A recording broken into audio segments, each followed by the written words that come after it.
After I got pregnant, Ethan seemed like a completely different person. He cut off all contact with Maya.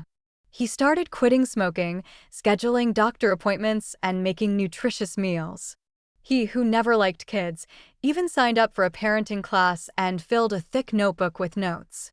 The clock of time seemed to be turned back to the loving days before Maya ever appeared. My mom let out a relieved sigh. Men, once they become fathers, they grow up and settle down. I can tell he genuinely wants to spend the rest of his life protecting you and the baby. I muttered a couple of affirmative hums. The next day, I went to the hospital alone for an abortion. 2 days later, Ethan came home from a business trip. Like he was presenting a prized treasure, he waved a blue onesie in his hand. I picked this up at a baby store on my way today. Cute, right? Our little one is going to look so sweet in this. His smile suddenly froze when he caught sight of my flat stomach. 01. I didn't expect Ethan to return from his business trip so soon. Originally, when he came back a week later, I would have already moved out, leaving only a signed divorce agreement.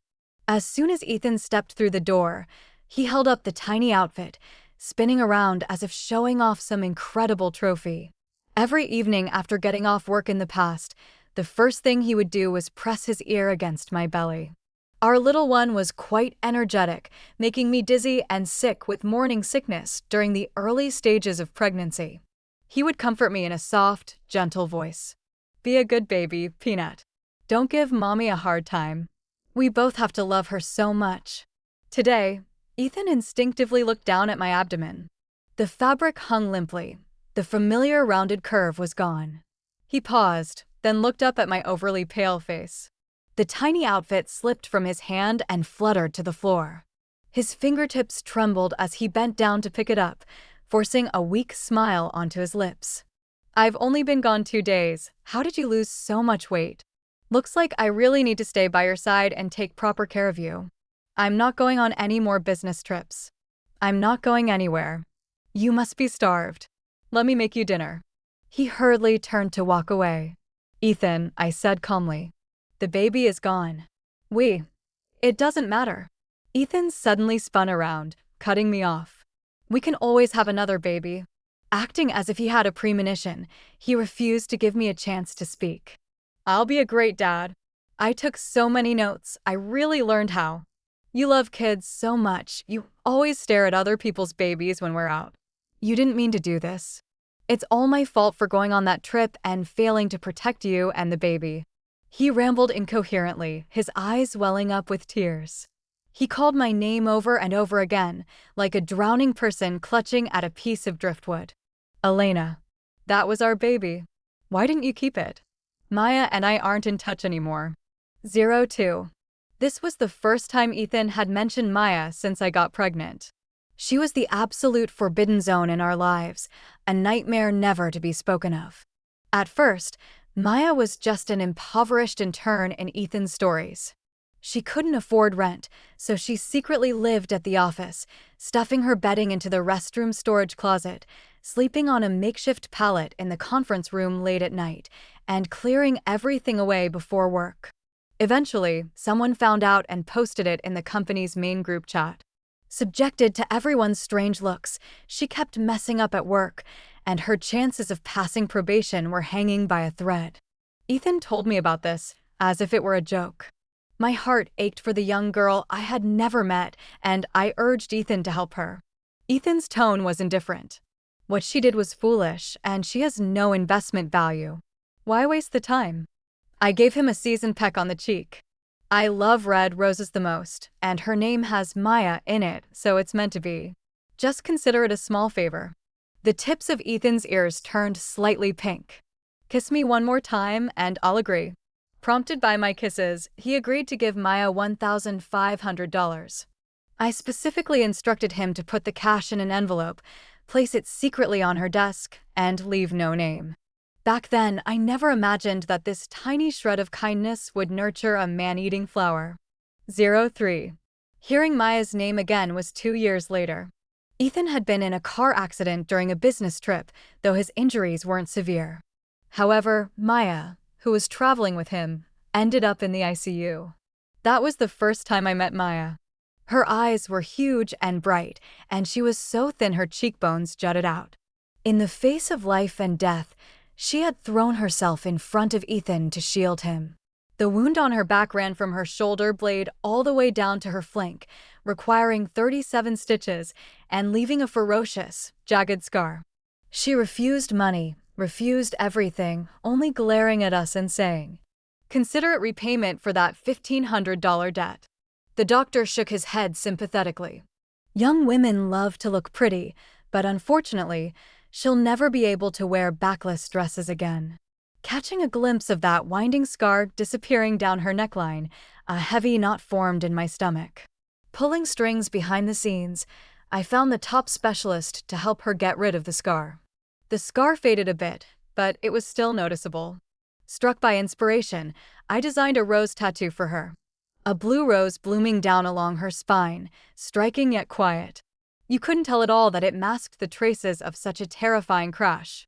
I praised her sincerely. "It's gorgeous."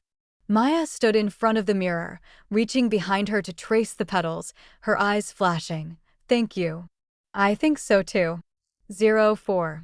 Ethan told me that Maya worked like a demon, getting promoted twice in 2 years.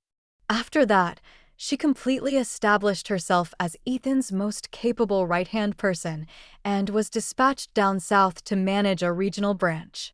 One time, when I picked up Ethan's phone to check the weather forecast, I noticed he had 2 default cities saved. The other one was obviously Seattle, where Maya was stationed. My heart skipped a beat, then pounded wildly and erratically. In an instant, several fragmented, unusual occurrences in my head clicked together. For example, a man who used to listen exclusively to news and podcasts during his commute had started listening to ambient, soothing music. For example, Ethan had bought a new lighter, tossing his favorite SD DuPont into the corner of a drawer. For example, the man who brought me red roses every single day suddenly and clumsily bought blue roses instead. I began watching Ethan closely, without letting on. Not a single flaw. Just when I started doubting if I was just being paranoid, I saw photos he posted in a group chat from a rock climbing trip, and my sharp eyes caught something on his wrist. A wishing bracelet from a famous mountain shrine. My brain buzzed. Ethan was a textbook analytical guy, normally scoffing at such things. Even the bracelet I gave him was locked away gathering dust in the safe. Who is this one worn for? At the shrine itself, I found my answer. Among the endless rows of wooden wishing plaques, one stood out with a jarring painted blue rose. "In this life, I close the distance between us through a scar. In the next life, I will stand by your side with my head held high." In the scorching summer heat, I felt like I had plunged into an icy abyss. Clinging to the desperate hope that it was all a misunderstanding, I dug through Ethan's phone and found a hidden app. A paid private email service. It contained over 100 exchanged messages starting right after she got the tattoo, every single one filled with lingering, tender affection. Ethan wrote, "The lighter you gave me takes 2 clicks to light every time, and during those 2 extra clicks, I get to spend 2 seconds thinking of you. Today you unbuttoned your collar by 1 button, then buttoned it back up. In my mind, I picked you up and set you on the desk next to us, but in reality, I just stood frozen in place." Maya wrote, "I never ask if you love me. If you say you love me, you betray her. If you say you don't, you betray me. So I spared you from answering that question. I only ask that when you look at me, your heart beats for me." You asked why I chose blue. Because blue roses are quiet, they never compete with red roses for attention. You asked what gift I wanted. I don't want rings or worldly possessions. On a quiet night, I just want you to brush back my hair and gently let your lips rest upon this blue rose blooming for you, like morning dew on petals. Its language of flowers is the impossible miracle. Yet I miraculously survived a car crash. Can miracles favor me one more time? 05. My entire body shook as broken sobs squeezed out of my throat. My chest felt like it had been filled with wet cement. I couldn't breathe. How agonizingly familiar the dates of those emails were. Every single anniversary and birthday shared between Ethan and me. And several messages dated back to just last month, when Maya's mother was diagnosed with a malignant tumor. Coincidentally, my dissertation advisor was a top global expert in that exact field, and Ethan and I had discussed bringing her over for surgery. Maya had claimed she was too busy with work to fly back, so I was the one running back and forth with the private duty nurse, taking care of the elderly woman post-surgery. At the time, I even complained to Ethan for giving her too much work. How laughable. I slapped Ethan across the face hard. We've been childhood sweethearts for over 20 years. Why would you betray me? Ethan had been a golden boy looking down on everyone since childhood. No one had ever dared treat him like that. He forced down his rising anger. Calm down. I, Elena Lynn, a top honors graduate from elite universities and medical institutions, was currently acting like a hysterical madwoman, tears streaming down my face, unable to even speak clearly. Ethan grabbed a tissue and gently dabbed away my tears. You've got it wrong. Nothing ever happened between us. Anyone would be stunned and moved by such a self-destructive, moth-to-a-flame kind of love, Elena. Can you guarantee you'd throw yourself in front of me during a car crash? You expect me to love you without a single stray thought. But I'm no saint. I couldn't help reacting to that kind of devotion. Even though I was moved, I never crossed any physical boundaries. I was rational enough to stay faithful to you. If a man sees water in the desert, he just looks at it without drinking. Doesn't that count for something? Once exposed, Ethan stopped hiding. He openly brought Maya around everywhere, entering and leaving places as a pair. When I made a scene at his company, he promoted Maya and gave her a raise.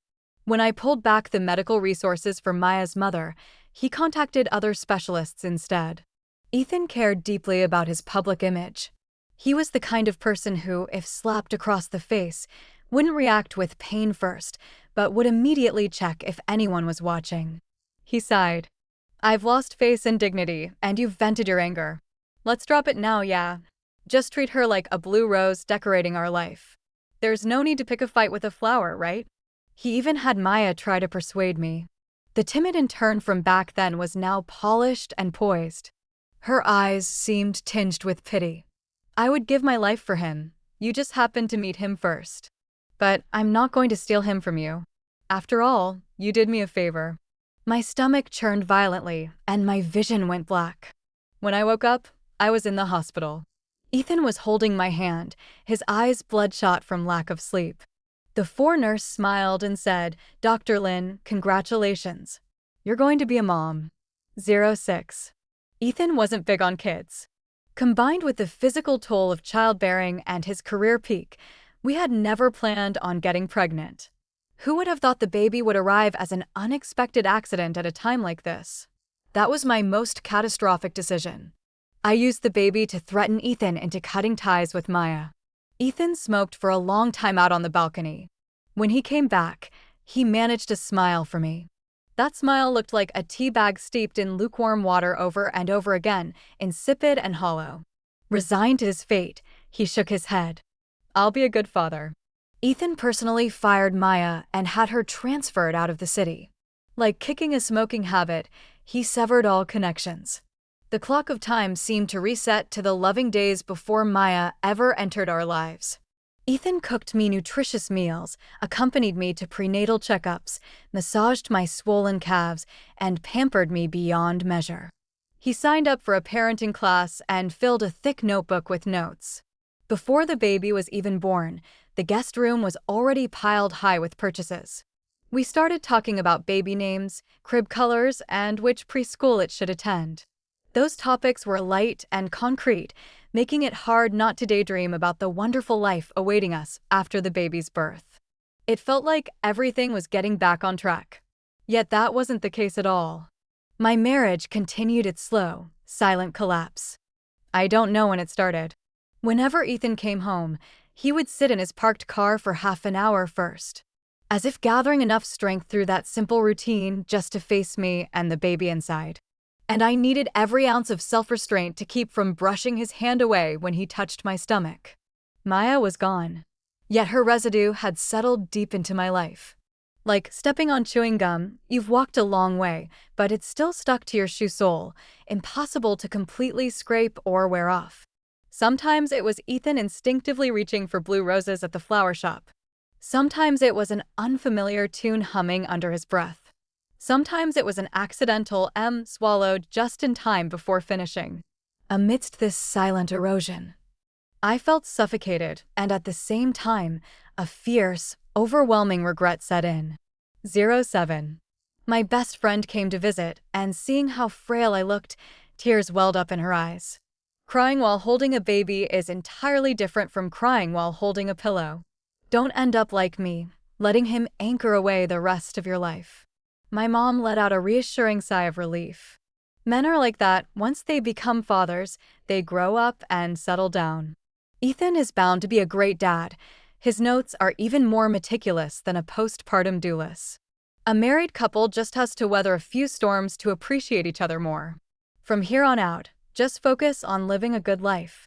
Her words were probably the final straw that broke the camel's back. So when I found a second phone hidden in Ethan's car, I felt an eerie, unusual calm. Turns out Maya was living in the neighboring city, staying in a house Ethan had bought her, and now working as a baby store manager. Ethan, when you visited that baby store, were you thinking of your unborn child? Or were you hoping to catch a glimpse of her? Maya's messages were sandwiched between screenshots of Ethan's money transfers. I wrote down the style you picked in my notes. If I ever buy one for myself in the future, I want the exact same match. A lot of the things you bought for her were picked out by me. Doesn't that mean we've raised a child together? Looking at their lingering, tangled ties, I thought I would scream and shake. Slam the phone against Ethan's face, crying until I retched. Instead, I just sat there.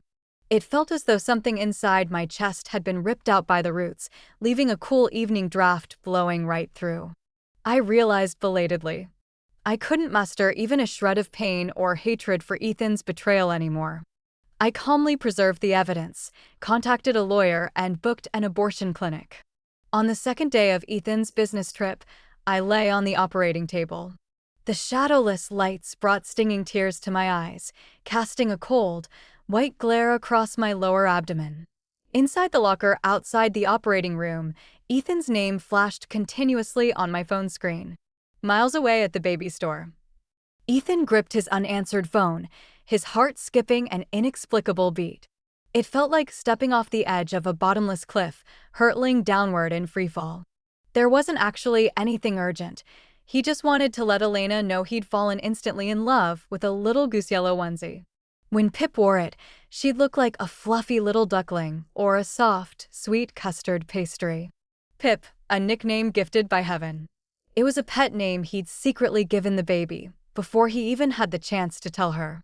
Yet for some reason, standing beneath the brilliant store lights, Ethan felt a creeping chill all over his body, as if something vital was slipping away. Even that cheerful goose yellow suddenly looked glaringly harsh. Uneasy, he hung up, grabbed a fog blue matching outfit from the rack, and coldly instructed his assistant, "Work through the night. Compress the schedule into 2 days. I'm heading back early." 2 days later, seeing Elena's pale face and flat stomach, Ethan finally understood where that sinking feeling had come from. But it was too late. His Pip had left him forever. 08.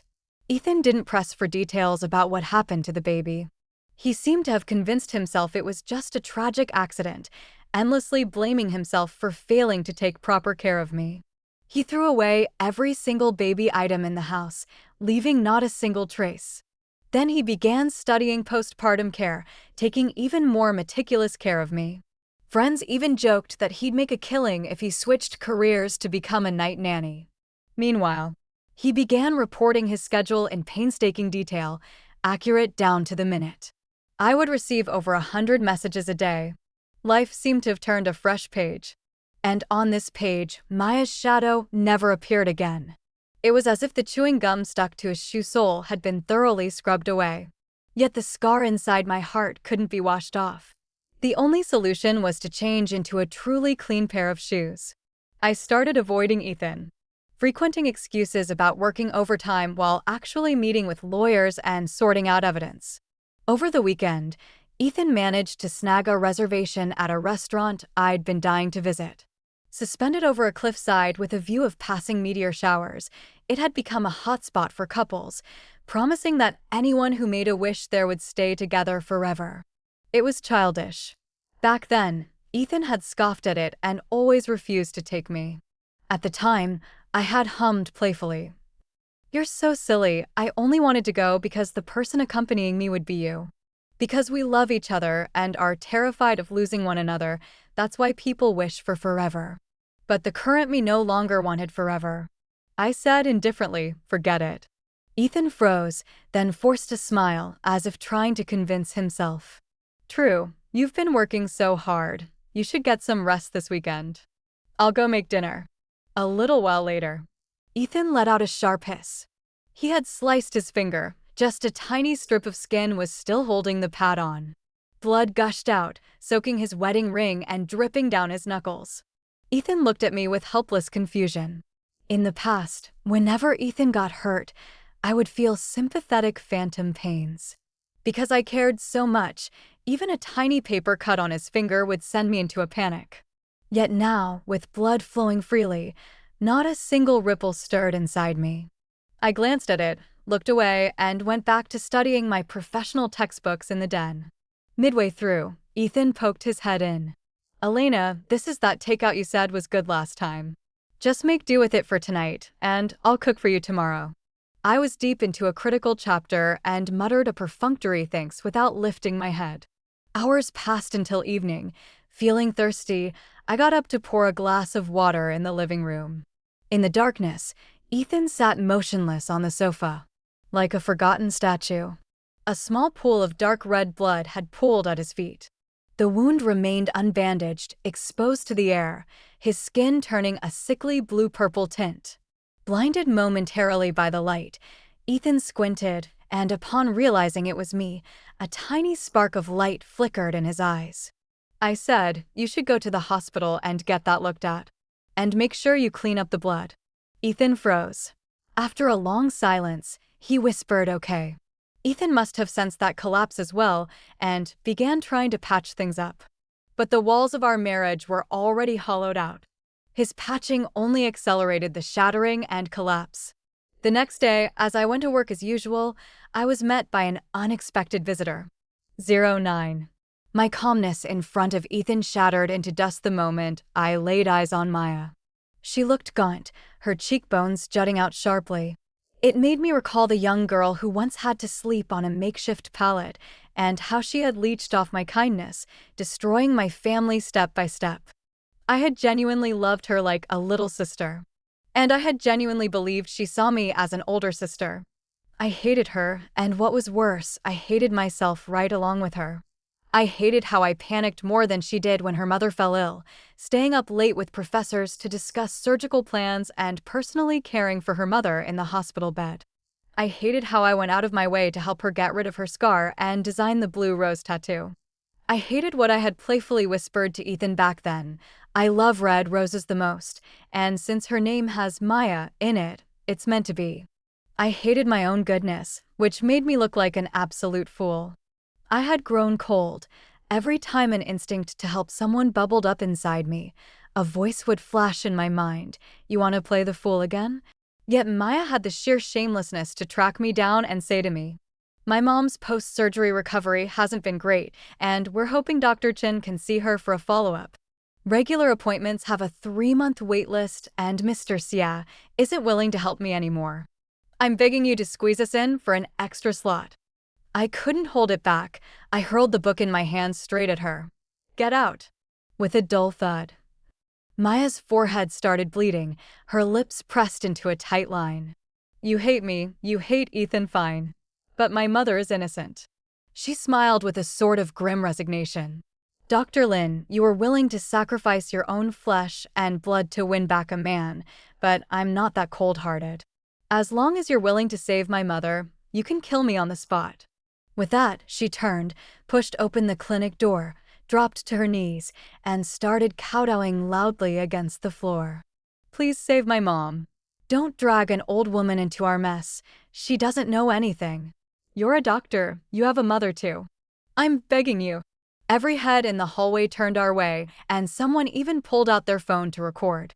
If this hit the internet, public opinion would spiral out of control, and my career would be ruined. I gritted my teeth. Get up right now. Stop disrupting the other patients. Maya was a mess of blood and tears. As long as you'll save her, I'll die right here. Then go die right now. 10. I followed the voice. An elderly woman appeared tremblingly at the end of the hallway. Maya looked stunned. Mom? What are you doing here? Mrs. Shin didn't hesitate a second before slapping her across the face. Maya's head jerked sideways, droplets of blood flying onto the floor. When I had my surgery, Dr. Lin stayed by my side like my own daughter, running around to take care of me, and you didn't even have the decency to stay by my bedside. Mrs. Shin's chest heaved with fury. Dr. Lin was so good to you. How could you? How could you act like? Maya froze. Who told you? Ignoring her, Mrs. Shin turned and bowed stiffly to me. I'm so sorry. It's my fault for failing to raise her right. I'll make regular appointments like everyone else. I won't cause you any more trouble. The security guards and police I had called arrived simultaneously, leading the two of them away. The commotion ended and order returned to the hallway. That was when Ethan finally showed up. With Mrs. Shin around, Maya won't bother you anymore. I had no idea she'd pull a stunt like this. I've cut ties with her completely. I calmly interrupted him. No need to explain. Whatever you two do has nothing to do with me. And don't ever come sniffing around my hospital to bother me again. Ethan's face slowly drained of color. 11. The bystander videos and the police report copies were all handed over to my lawyer. When I returned home that evening, empty liquor bottles were scattered everywhere.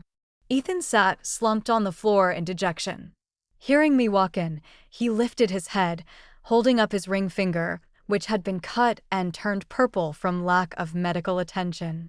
Elena, it hurts so much. My finger bled so much. You used to blow on even the smallest paper cut I got, so why don't you care about me anymore? You're so cold to me, and my heart hurts too. His eyes glistened with moisture, clutching his chest as if he were genuinely in agony. In the past, during Cold Wars when Ethan was too proud to apologize, he would get drunk and act clingy, whispering sweet nonsense. If my heart softened, the page would turn. He had used that trick for years. This time, I walked past him without a flicker of emotion. My pant leg was suddenly grabbed in a tight grip. Don't you love kids? Our Pip, she was so small, so sweet. How could you be so cruel? I spoke calmly. Is playing drunk fun? The grip on my pant leg froze, then slowly relaxed. The next day, Ethan acted as if nothing had happened.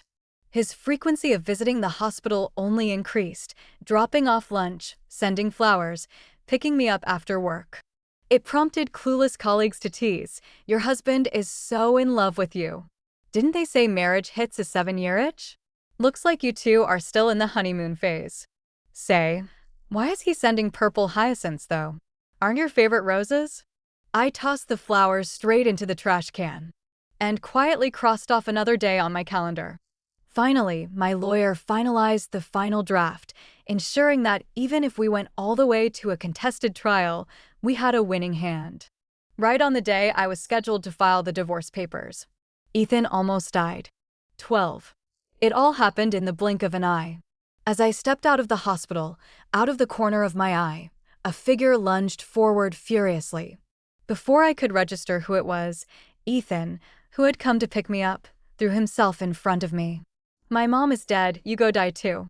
The blow Maya had taken for Ethan 2 years overdue finally caught up to him. Ethan crashed to the ground, frothy blood bubbling from the corners of his lips. Maya's eyes widened in horror as the knife slipped from her hand and clattered onto the pavement. Ethan? Why was it you? Why did you block it? Was this another one of Ethan's pity plays? The thought briefly stunned me. Lying in a pool of blood, Ethan's breathing was faint. My first instinct wasn't panic or rushing to save him, but questioning whether it was an act. The surgery lasted over 3 hours. The first words out of Ethan's mouth when he woke up were, "Is Elena safe?" His lung had been punctured, leaving potential long-term complications, a lingering dull ache in his chest whenever the seasons changed. Yet Ethan actually managed to smile. The movement tugged at his stitches, causing him to double over in pain, squeezing out involuntary physiological tears. Sunlight streamed through the window onto his pale face. He laughed through his tears. Through this, I finally realized, compared to dying, I'm far more terrified of losing you. Thank goodness you weren't hurt, Elena. I'm so relieved. I looked at Ethan in silence. Through this incident, I finally realized something too. I truly didn't love him anymore. When he was in that car accident years ago, I had held him and cried until my strength gave out, feeling as though I were dying alongside him. Now, with his chest cavity bleeding out and surviving by sheer luck, I remained entirely indifferent, watching him like a stranger. No, even worse than a stranger. I let out a quiet sigh of relief. I picked up a wet wipe and gently dabbed away Ethan's tears. He blinked in surprise, then turned his cheek to nuzzle against my palm. Seeing that I didn't pull away, a spark of light ignited in his eyes. Ethan, once you're out of the hospital, let's get a divorce. 13. He was supposed to spend a month under observation, but Ethan stubbornly insisted on discharging himself a week early. When we got home, I froze. The living room had been decorated like a wedding venue, the table laid out with my favorite dishes, and a gorgeous bouquet of purple hyacinths sat in a vase. Ethan stepped up in front of me. Dropping to one knee, he pulled out a diamond ring. Elena, happy 8th anniversary. I've made so many mistakes, letting you down, letting our baby down, and almost losing you entirely. But this knife wound made me realize that the only person in this world I can never lose is you. Elena, will you marry me again? Let's wipe the slate clean. We can have another baby, and I'll love it properly. I promise I won't disappoint you ever again. Perhaps pulling at his stitches. Ethan's hand trembled imperceptibly, a thin layer of sweat slicking his forehead. Yet his eyes remained locked onto me, unblinking. In that searing gaze, I calmly reached into my bag and pulled out the paperwork. Ethan, let's get a divorce. Absolute silence filled the room. Only the candles flickered. Ethan stayed frozen in place, as if he hadn't quite processed what I said. I repeated it, let's get a divorce. The handsome, polished face instantly drained of all color. The crisp black text of the divorce agreement was violently crumpled in his grip. With eyes brimming with incredulous, shattered tears, his voice shook. You didn't want the baby, and now you don't want me either? 14. I didn't know Ethan's voice could shatter like that. Like fine porcelain smashed against a floor, broken into 1,000 jagged pieces, cutting everyone in the room. But I wouldn't feel pain for him anymore. If this is going to be your attitude, we'll just let the courts handle it. I turned and walked away. Ethan lunged forward in a few strides, blocking my path desperately. Elena, why won't you forgive me? I love you so much already. The corners of my mouth twitched into a bitter smile. I wonder what kind of look that smile was in Ethan's eyes. His pupils constricted sharply, as if someone had punched him straight in the chest, forcing him to stagger back half a step. Why are you looking at me like that? Do you think I have no self-control? Do you think I'm just like my dad? As if his protective mask had been ripped away, Ethan resorted to angry defensiveness. I've never been shown that kind of absolute, reckless devotion, but I never wanted to be like my father. I never wanted to betray you. I just treated her like a roadside wildflower, a stray cat, a tiny decoration in life, that's all. I clenched my fists. Ethan, you're disgusting. You're no different from your father. Taking a deep breath, I enunciated every single word. No wonder your mother didn't want you in the first place. Those 12 words hit Ethan like a volley of bullets. His entire body swayed violently, staggering backward until his spine slammed into the door with a dull thud. That striking, impossibly handsome face was left with nothing but hollow shock. Tears spilled unconsciously from his eyes, like blood spattering from a gunshot wound. This was Ethan's Achilles heel, his deepest, most agonizing wound. The nightmare and shadow that had haunted him for years. It had taken me years to slowly help him walk out of it. I never imagined there would come a day when I would push him back in with my own hands. 15. Ethan's childhood was spent amidst the constant screaming matches of his parents. At their worst, everything in the house would be smashed to pieces. Ethan's mother would drop him off at my house to stay temporarily. Little Ethan would lie next to me, wrapped tight in the blanket, leaving only his eyes exposed. When I have a kid one day, I'm going to hold them every single day. I won't let them be scared, and I won't ever make them feel like I might abandon them at any second. I wrapped my hand around his cold fingers. Let me hug you too. I'm never leaving you. He curled his fingers, gripping my hand back. If Daddy wouldn't hang out with other ladies, would Mommy stay? I thought about it for a moment. I don't know, but my mom said if it weren't for you, she would have left long ago. He blinked, his expression desolate. I hurried to comfort him. I'm not leaving you. Really? Of course. I promise I'll never make you sad the way my dad did.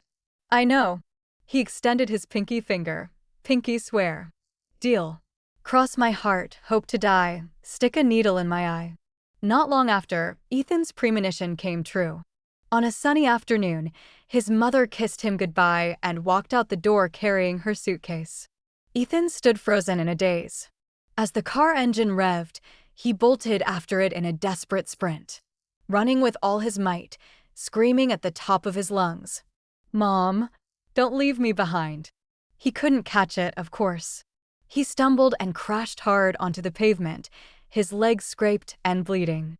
Ethan's gaze was unfocused, scattered, and hollow, as if he couldn't even feel the pain. Why didn't she want me? My heart ached for him so badly, a heavy, suffocating pain pressing down as tears streamed continuously from my eyes. I want you, Ethan. From now on, I'll be the one to love you. I'm never, ever leaving you. Those youthful vows echoed in my ears. Ethan knelt in front of me, clutching the hem of my shirt with a death grip.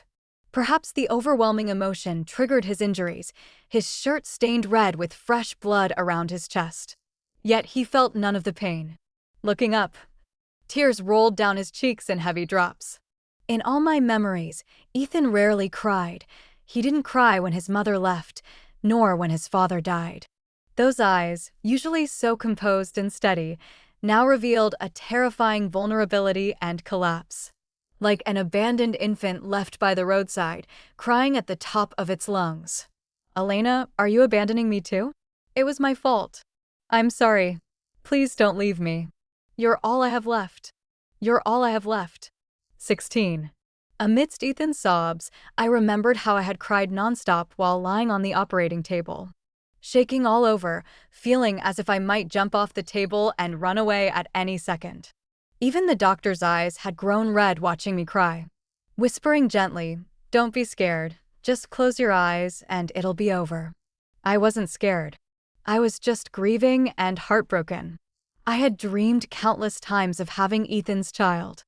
I had imagined spoiling it rotten, making up for all the regrets shared between Ethan and me.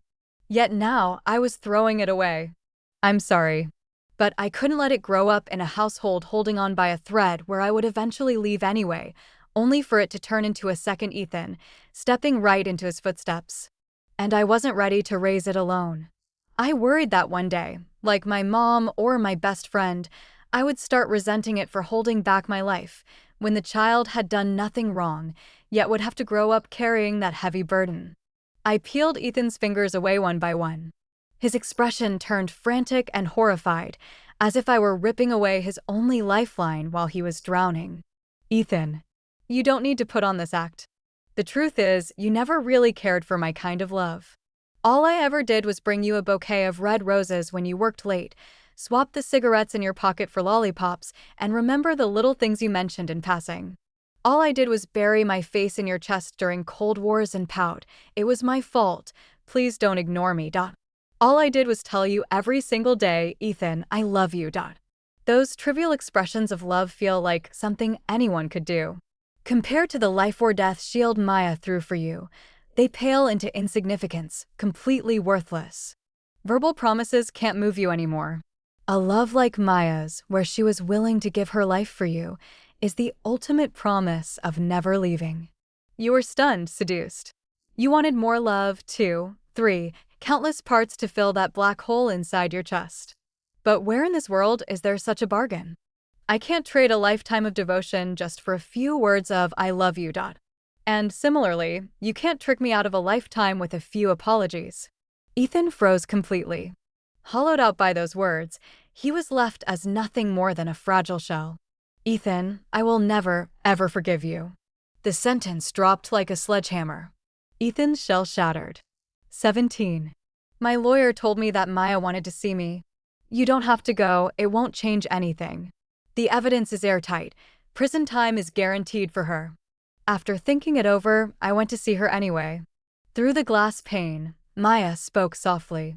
My family was dirt poor. I was mocked and laughed at growing up. When I finally grew up and could make money, my mom got sick again. I lived at the office just trying to save some rent money. Maya smiled bitterly. Some people looked down on me with cold indifference, some called me a bathroom cockroach, and some ordered the cleaning staff to sweep through the conference room where I slept 5 times over. Only Ethan was willing to help me, giving me $1,500. He was the single ray of light in my life, which is why I loved him. I worked like a demon, sleeping only 4 hours a night, and jumped in front of a car for him, all just to earn a couple more glances from him. Yet you didn't have to lift a finger to win his love, just because you were lucky enough to grow up alongside him from childhood. Why? It's so unfair.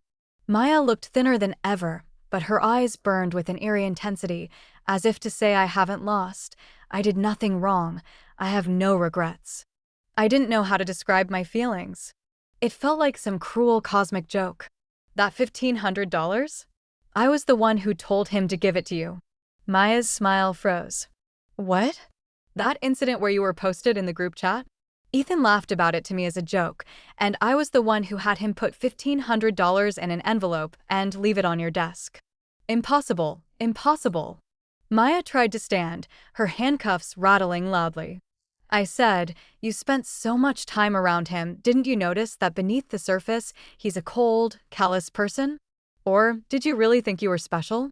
Maya's eyes went dead and ashen, tears bursting forth like floodgates. Why didn't you tell me? I spoke quietly. Back then, when Ethan told me about you, what I thought was, this young girl is so brave and resilient. Because not everyone has the guts to sleep at their office when facing hardship. People were laughing at you, and anyone else would have quit and walked away, but you didn't. You kept working hard. I didn't leave a name because I didn't want you to feel burdened or indebted. You dragged yourself through that darkest period on your own grit, not because of some $1,500. Whose money it was didn't matter. You could have just taken it as a reward from fate for your own resilience. When I heard you got promoted twice in 2 years, I was genuinely happy for you. I thought my read on you was right. This young woman is truly amazing. That's why, when you pulled those stunts later on, I felt fury, heartbreak, resentment, and profound regret.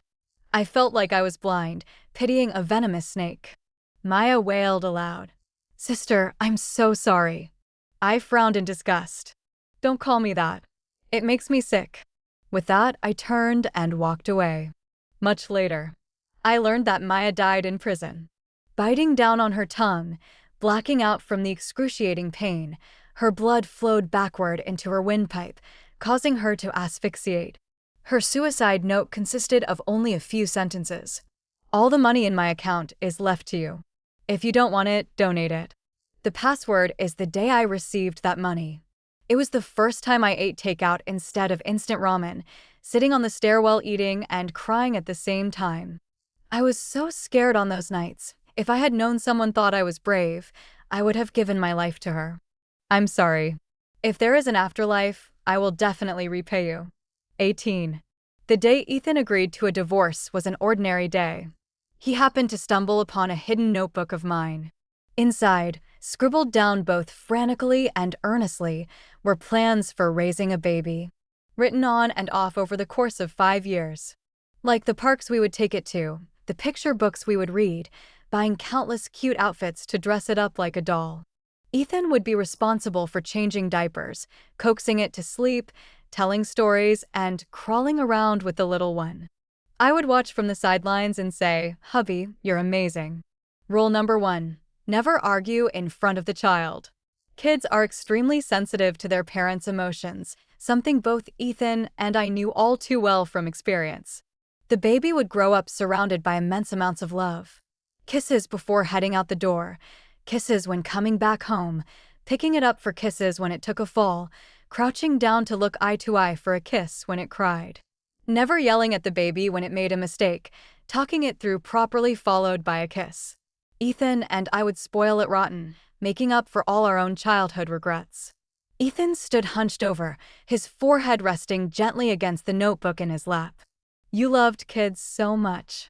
Just how much disappointment and heartbreak did I cause you for you to be cruel enough to give it up? 19. Ethan signed the no-fault, assets-waived divorce agreement.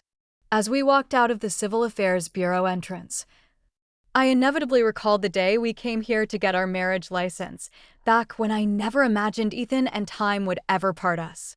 Things remain, but people have changed. Everything seemed to finally be settled.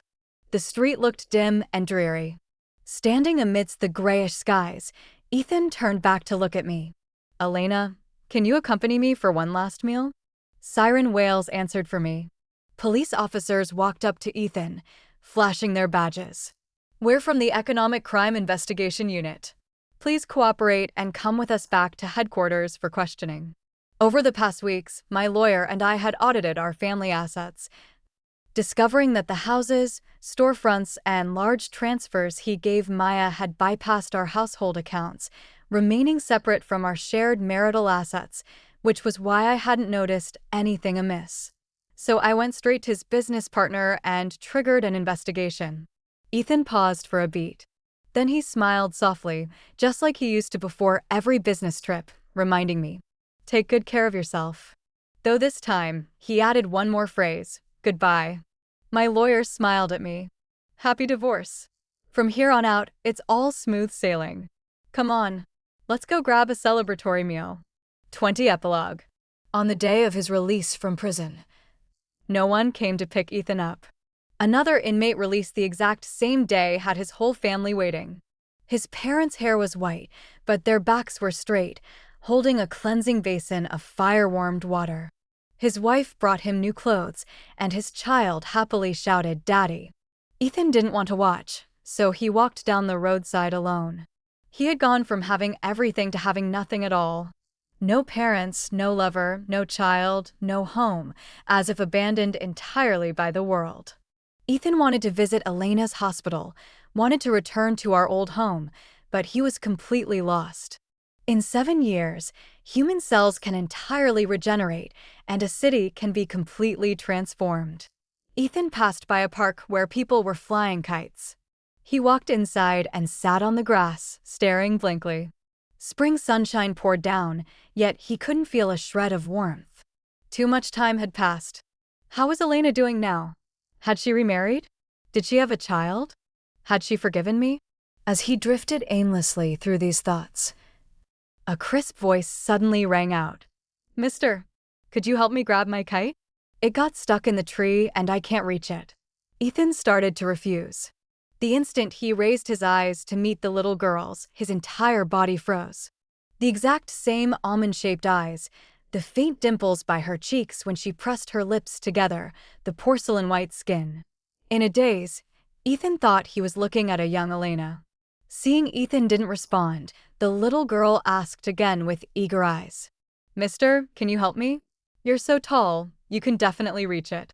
Why yes, of course. The tree was somewhat tall. Even on tiptoe, Ethan couldn't quite reach. Seeing the pleading look in the little girl's eyes, he couldn't bear to say no. He rolled up the sleeves of his white shirt and prepared to climb. Luckily, the trunk slanted and was sufficiently rough. He managed to grab the kite, and just as he was about to climb down, the little girl cheered happily from beneath the tree. Mommy's here. When she thanks you, make sure you tell her you want roasted chestnuts. Ethan instinctively straightened his clothes.